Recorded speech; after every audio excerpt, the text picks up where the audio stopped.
had a little bit of a rough day yesterday with my health, with just being able to be on top. I was battling a little bit of an infection, and this morning as I was sitting down to start meditating, I thought back to a conversation I had Tuesday, just a couple days ago, with a lady who was talking about how she had some health issues, and she wanted, she's like, it's totally possible that I don't need to do anything, that it's going to be okay. And I thought about that, and I thought about the many different teachings that I've stepped into and been a part of. And oftentimes they'll start with, I am perfect, I am complete and whole. Or I'm perfect. There's nothing wrong per se. And I think there can be a tendency for the ego to hold on to that as kind of a cover-up. It's like it's trying to program itself. It's trying to say, no, everything's okay. I'm really not sick. I really don't have an issue. I really am not, suffering with psychological issues. Like, I'm really okay. Rather than actually using that truth actually as a basis for sitting and being with oneself where you're at, and seeing even more into the truth of your wholeness. Not denying what is happening, not trying to cover it up, but sitting in that and allowing that to open up within oneself. I think that can be misinterpreted in so many ways.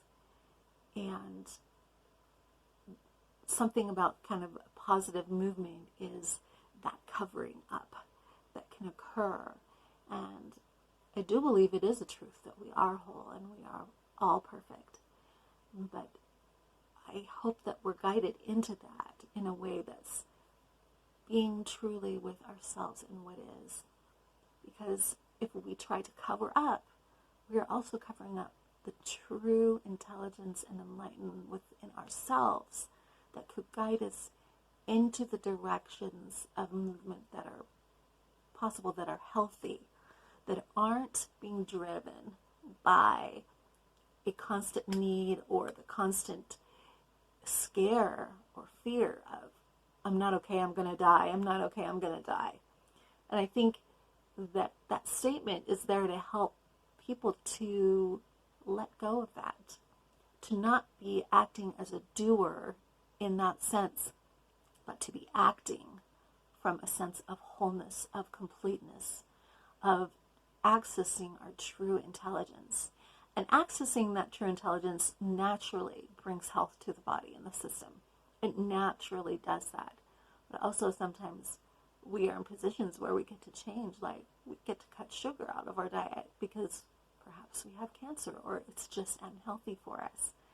So these things are tricky.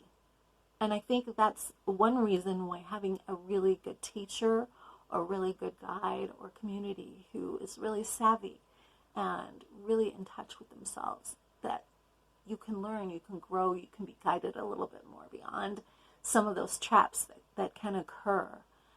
So I guess that's my thought for right now. Just wanted to share with you. This morning when I meditated, I sat with that and tried to connect in with that, which was very helpful for me. And I think that could benefit. So there was a reason why this came to my mind, I think. There was a reason why I was stuck and I was like working through it and wanting to gain some clarity.